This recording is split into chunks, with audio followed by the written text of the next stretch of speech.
we have observed nga po doon sa ating game kanina, no, how do you see yung couple? Meron po ba mga violent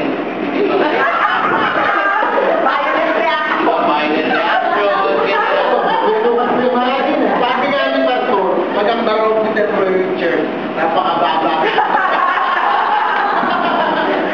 Sabi nga kasi, na-observe sa mag-asawa kayo namin.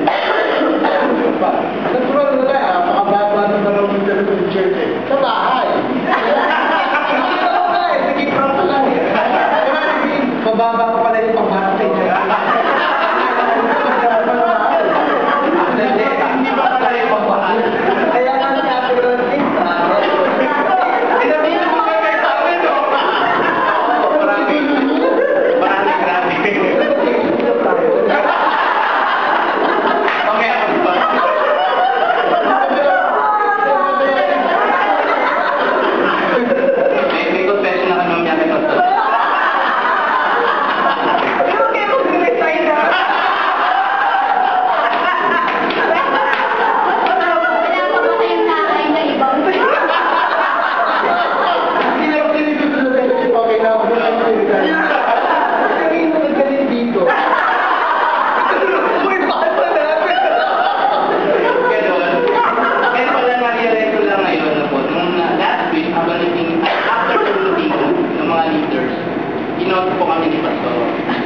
Huwag natin gawin to every month.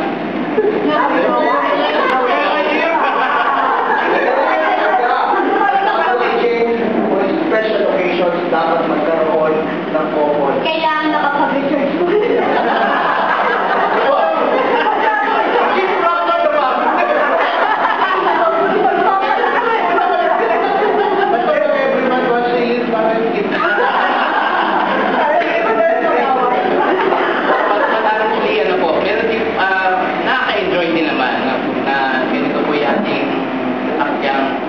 Game, no? Andiyan nga po yung sari-saring reaction from each couple. Kuya Man, sinapakal si Ate Laika. May nag-uusap na po, katulad ni Kuya Gat, Ate Lisa, though kahit hindi mo naririnig, you can see in them that they communicate. No? Ando po yung essence, no? At yun sila po yung so, meron silang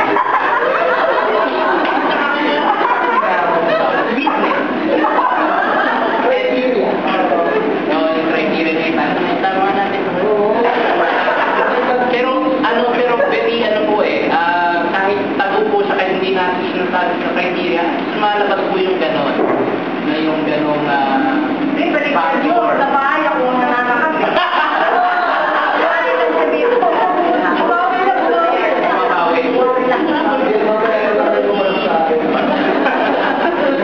So, also we have prepared po yung message today. It is titled God's Romance. So, we prepared, ito nga po, the Bible's first marriage story.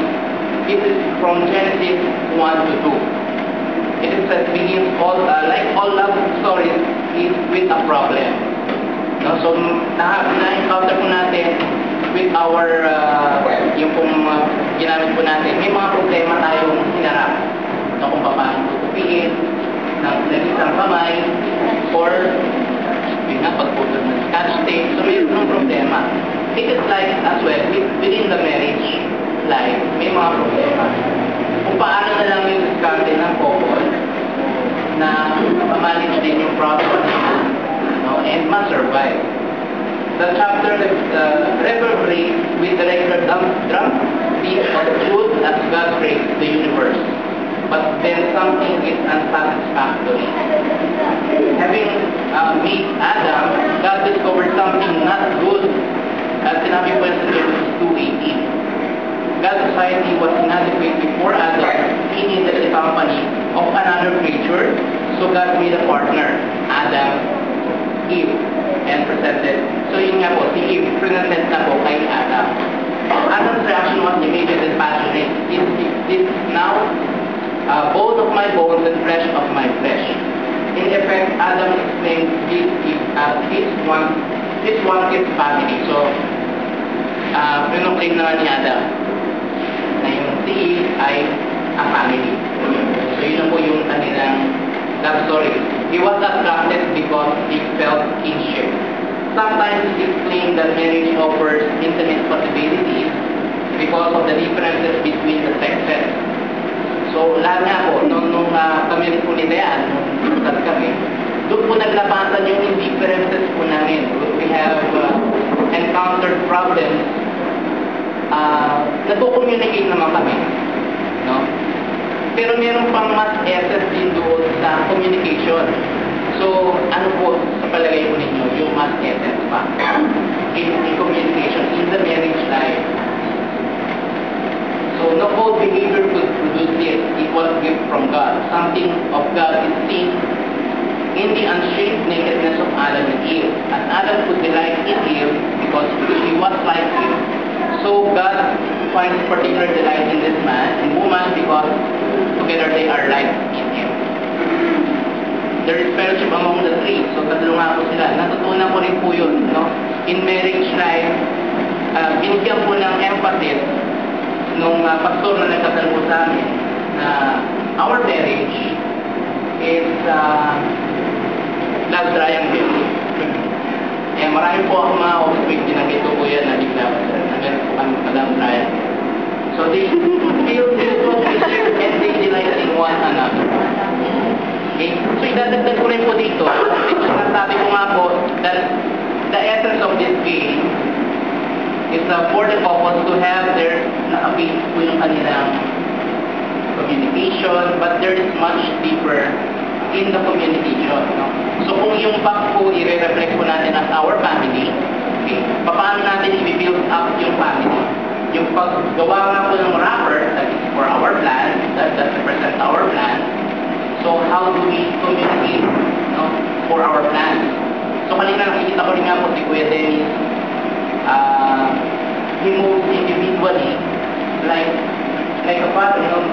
Nag-iisip nga po siya as a father, paano he move, no? Ganun din si Ate Rosie kanina. I observed in her na gumagawa rin po siya ng way po niya in order for them to have a better over na better paddle. Okay? So, there is a commitment. No? Yung commitment po ang mas mahalaga dito po kesa sa communication. If you have a communication, fine. Pero kung wala naman pong commitment,